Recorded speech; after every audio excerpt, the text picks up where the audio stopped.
गुज़िश्ता शब हमने देखा कि वज़ीर की लाख कोशिशों के बावजूद शहरज़ाद ने मौत की दहलीज पर कदम रख दिया। सुर्ख जोड़े में सजी शहरज़ाद महल के उस स्याह कमरे में दाखिल हो चुकी है जहां से आज तक कोई जिंदा वापस नहीं लौटा, मगर उसके पास लफ्ज़ों का वो तिलिस्म है जो जालिम की तलवार को भी रोक सकता है।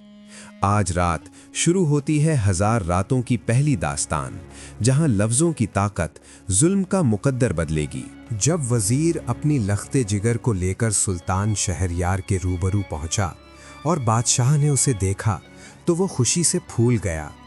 उसने कहा, वजीर, तूने आज अपनी वफादारी साबित कर दी है। बादशाह ने देखा कि शहरजाद की आंखों में आंसू हैं। उसने पूछा, शहरजाद, तू रोती क्यों है?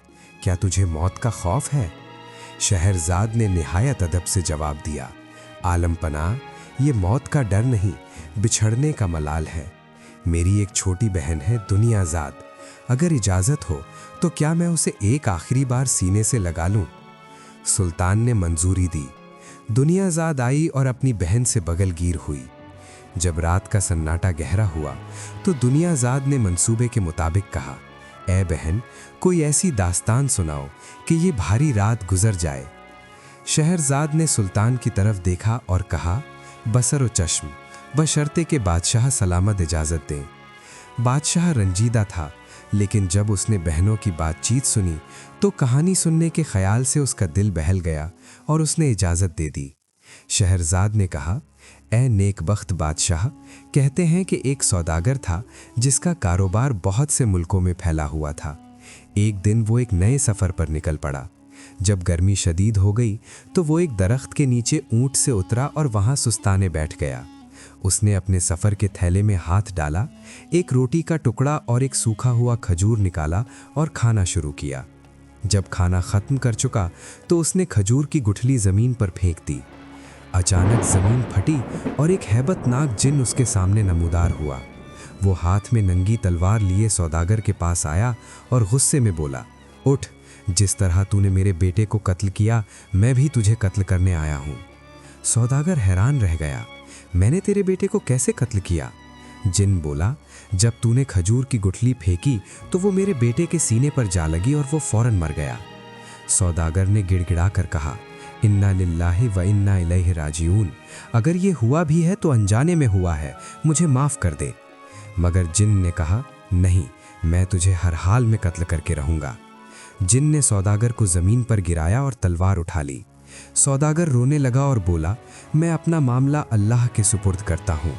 सौदागर की बेबसी देखकर जिन ने कहा, अब ज़्यादा बातें न बना, अल्लाह की कसम मैं तुझे ज़रूर मार डालूँगा। सौदागर ने एक आखिरी इल्तिजा की, ऐ जिन, मेरे ऊपर कर्ज है, लोगों की अमानतें हैं, मुझे घर जाने दे ताकि मैं सबका हिसाब चुका दूं और ठीक 1 साल बाद मैं वापस इसी जगह लौट आऊँगा। मैं खुदा को हाजिर व नाजिर जानकर वादा करता हूँ, फिर तेरा जो जी चाहे मेरे साथ करना। जिन ने उसकी सच्चाई पर यकीन किया और उसे जाने दिया।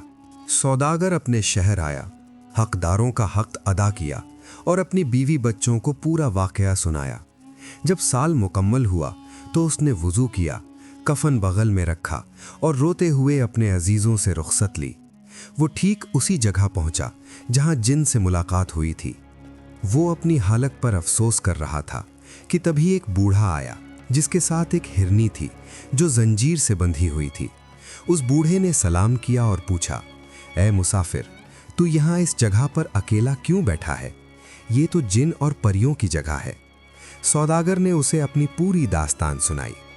बूढ़ा ताज्जुब से बोला, खुदा की कसम मेरे भाई, तेरा वाकया तो बड़ा अजीबो गरीब है।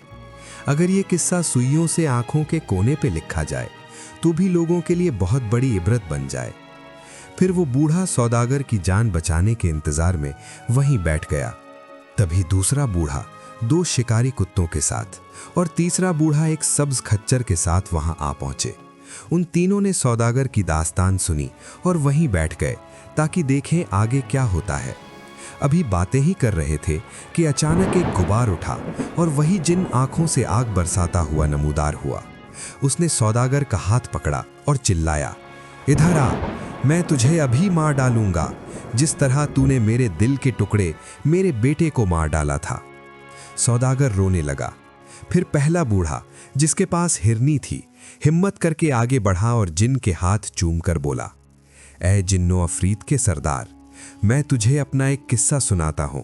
अगर तुझे ये वाकई अजीब व गरीब लगे तो इस बेगुनाह सौदागर का 1/3 खून माफ कर देना। जिन ने कहा, बहुत अच्छा, ऐ बूढ़े तू अपना किस्सा सुना। बूढ़ा बोला, ऐ जिन सुन, ये जो हिरनी मेरे साथ है ये मेरी चचेरी बहन है। जब ये छोटी थी तो इसका निकाह मुझसे कर दिया गया। मैं 30 साल तक इसके साथ रहा, लेकिन हमें कोई औलाद नहीं हुई। फिर मैंने एक लौंडी से निकाह किया जिससे एक प्यारा बेटा पैदा हुआ। जब वो बेटा 15 साल का हुआ तो मुझे सफ़र पर जाना पड़ा। मेरी ये चचेरी बहन जादू टोना जानती थी। मेरे पीछे इसने मेरे बेटे को जादू से बछड़ा बना दिया और उसकी माँ को गाय बना दिया। जब मैं सफ़र से वापस आया तो इसने झूठ कहा कि तेरी बीवी मर गई और बेटा कहीं भाग गया। मैं 1 साल तक उसके गम में रोता रहा। फिर 1 साल बाद बड़ी ईद के मौके पर मैंने चरवाहे से एक गाय मंगवाई। वो वही गाय थी जिस पर जादू हुआ था। जब मैं ज़बह करने के लिए आगे बढ़ा तो वो गाय रोने और चीखने लगी। मुझे तरस आया, मगर मेरी बीवी ने जिद की कि इसी को ज़बह करो। चरवाहे ने उसे ज़बह किया, मगर अफसोस उसमें सिर्फ हड्डियां निकलीं। फिर वो बछड़ा लाया गया। उसने मुझे देखते ही रस्सियां तोड़ दीं और मेरे पैरों में लोट कर रोने लगा। उसकी आंखों में बेबसी और इल्तिजा थी। मेरा दिल पसीज गया, मगर मेरी बीवी अड़ी थी कि आज इसे हर हाल में कुर्बान करना ही होगा। जैसे ही शहरजाद यहाँ तक कहानी सुना चुकी, उसने देखा कि सुबह का उजाला होने लगा है। उसने तुरंत दास्तान रोक दी, क्योंकि उसे सिर्फ रात भर की मोहलत मिली थी। उसकी छोटी बहन दुनियाजाद हैरान होकर बोली, बाजी, आपकी कहानी तो बहुत ही ज़बरदस्त और रूहानी थी। शहरजाद ने मुस्कुराकर बादशाह की तरफ देखा और कहा, अगर बादशाह सलामत ने मुझे अगली रात के लिए जिंदा रखा तो कल की कहानी इससे भी बेहतर और हैरानक होगी। बादशाह शहरयार ने दिल में सोचा, खुदा की कसम, जब तक मैं इस बछड़े और हिरनी की पूरी कहानी नहीं सुन लेता, मैं इसे हरगिज कत्ल नहीं करूंगा। सुबह जब हुई तो वजीर कफन हाथ में लिए हाजिर हुआ। उसे पूरा यकीन था कि उसकी बेटी अब जिंदा नहीं होगी, लेकिन बादशाह ने दरबारी अहकाम जारी किए और शाम तक काम चलता रहा। वजीर हैरत की गहराइयों में डूबा था कि आज कत्ल का हुक्म क्यों नहीं आया। शहरजाद ने अपनी दास्तान का आगाज तो कर दिया है, मगर ये सिर्फ एक किस्सा नहीं, जुल्म की तलवार और लफ्जों की ढाल के बीच एक जंग है।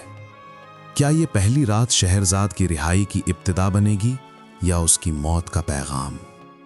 उस हिरनी का वो राज जो रूह कंपा दे अभी बाकी है। अजीज दोस्तों, अगर इस तिल्स्मी सफर की पहली रात ने आपके दिल पर दस्तक दी है तो इस कारवां में हमारे हमसफर बने।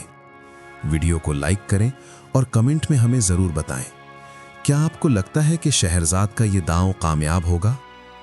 शब्बा खैर, मिलते हैं अगली रात एक नए सबक और एक नई दास्तान के साथ, सिर्फ किस्से और कहानियों पर। सब्सक्राइब करना ना भूलें।